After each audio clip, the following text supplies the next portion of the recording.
Oh, just let me out. That clock keeps ticking like a metronome, and my thoughts keep telling me to get me home, but my balls keep telling me to let me oh, just let me out. Welcome to part 1 of a 3-part review series of the Didun Design Royal Oak Offshore Chronograph. In this first part, the initial impressions, I'll be discussing the watch after less than 24 hours of ownership. I'll be running through the watch's specifications, testing out its features and giving you an idea of what it's like. In part 2, the design review, I'll be going into more detail, looking at the watch from a designer's perspective after wearing it for a few weeks. And in the third part, closing thoughts, I'll be able to conclude the discussion. As I'm working on this review, I have had the watch for a couple of days and have pulled together some thoughts. As always, this watch comes shipped in its usual small box that is always good for storage. And now for the unboxing.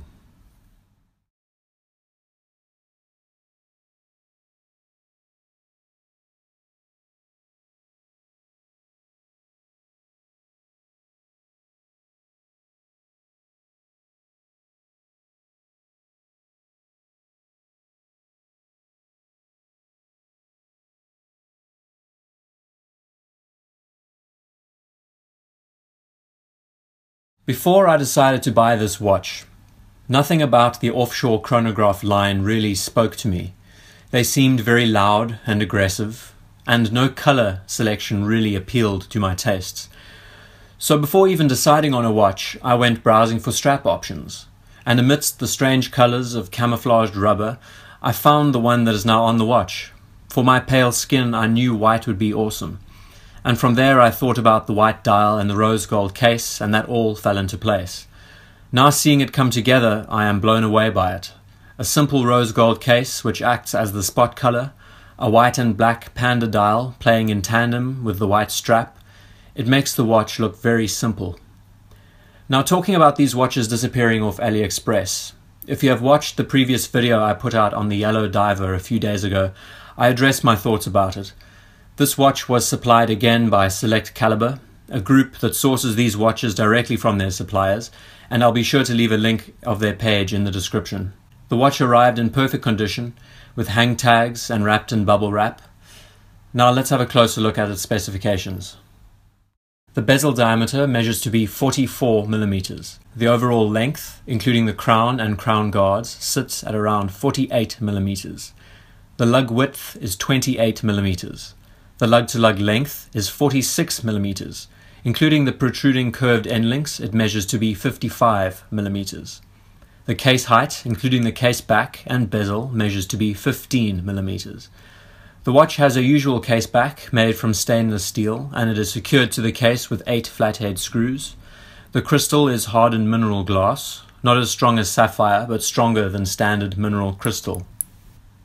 The case has a rose gold finish to its surface, and as you would expect, the material finishing is excellent. The build quality is the reason why you buy these watches in the first place, and the attention to detail is phenomenal. The watch's movement is a Seiko quartz chronograph module, and again, I could not find the reference number for it. Essentially it consists of 3 subdials, which count elapsed time, and a date complication at the 3 o'clock position. All the subdial hands will begin to move once the chronograph pushes are pressed, and we'll talk about that in a second. There is a continual seconds hand that is painted in white with the corresponding rose gold counterbalance. The hour and minute hands are thick and are also rose gold in color. Looking at the numerals, one of the standout features of the watch for me, all of them are black and well set into the dial. At the 12, 9 and 6 o'clock positions, the numerals have been replaced with horizontal markers. Inside the dial there is an insert tachymeter scale, but this is all for aesthetic quality and not for function, since the main seconds hand is not used for the chronograph function. I've also noticed that there is no luminova on the dial, including on the hands. This was the rubber strap that was supplied with the watch. It is matte black in finish and smells of rubber with no hints of latex. The texture is not smooth, which I enjoy. It has a roughness to its finish. The tang and buckle are substantial and close around rectangular holes. The keepers are both independent, and the nearest keeper is secured to the strap by rubber bosses near the buckle. This is by no means a poorly made strap, and the only reason why I opted out of it was to equip the watch with the white strap that it currently has on it now. This model of Offshore Chronograph comes with a lot of color and finish options. Everything from stainless steel with a black bezel to rose gold without any finishing on the bezel. The dial options are also different, some with red seconds hands, others with blue dials and different colored numerals. The variety is awesome, and it's really up to you to decide on your preference. But all of these watches work the same, their cases are all the same, and they all wear the same on the wrist. If I bring the dial closer, we can get to inspecting the vast amounts of details on as many surfaces. Again, what struck me with this watch was the depth of the dial and how deep the inner bezel pulls the eye into the watch face. The grand tapisserie has a partially glossed finish to its surface and visually plays well with the light when it comes into contact with it. The numerals play excellently against the black subdials and the black tachymeter, and the date window is well set into the dial. The date itself is well centered. Also notice that the seconds hand has a tendency of hitting markers on the tachymeter correctly, occasionally.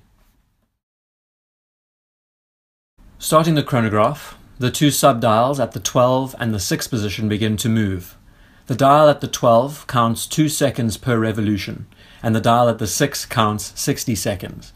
Bear in mind that the continual seconds hand is not affected by the chronograph, and will continue ticking and keeping time as the chronograph does the work. While it runs, I'll talk about the details. This watch is flawless. There is not a mark or a scratch on any of the surfaces, at least that I cannot see. And I find the dial combination and color setup really exciting to look at. So let's see what it looks like on the wrist. Sitting on my 6 3/4 inch wrist, the watch looks large.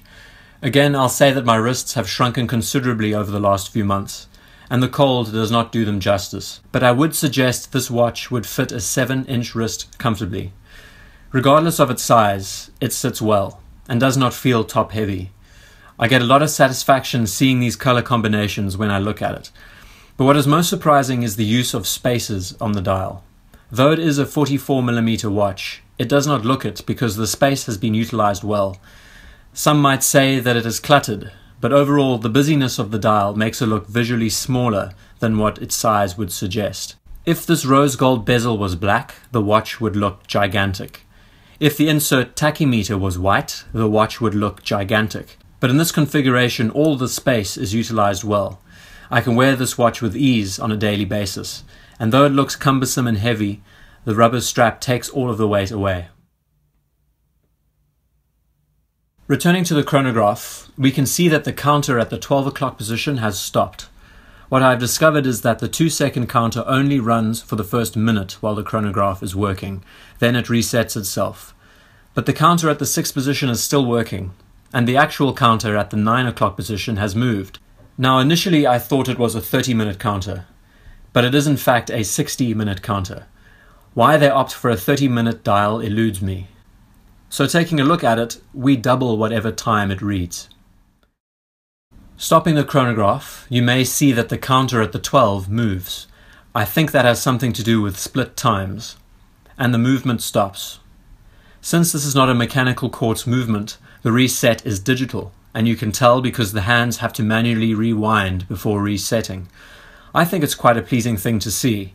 It's definitely something different from the series of watches I've had in the past. But nonetheless, I found it quite enjoyable watching the hands spiraling their way back into position. The gripes I have with this watch. Again, this model does not have a screw-down crown, which will impact its water resistance. But what I do like is the fact that these crown guards are so massive that they protect it well from any unnecessary interaction. Now usually I would say that I hate a ticking quartz seconds hand, but since the color matches the dial, it does not bother me because I can barely see it, so that's a plus. The only other gripe I have is the chronograph module. I like the fact that it does not have any superfluous features like a 24-hour indicator on it, but the subdial at the 9 o'clock position should read 60 minutes on its face. It's hard enough trying to read the subdial at any moment, but then having to take the answer and multiply it by 2 is just added work that shouldn't be necessary. All in all, I think this watch is great. For the price I paid and for the quality of its build, it is remarkable what money can buy. The watch is extremely legible, it's highly functional with a date complication, and has a superb Seiko chronograph. It's the kind of watch I would wear on a tennis court or when I go for a run. Sporty, modern, brutal, and simple.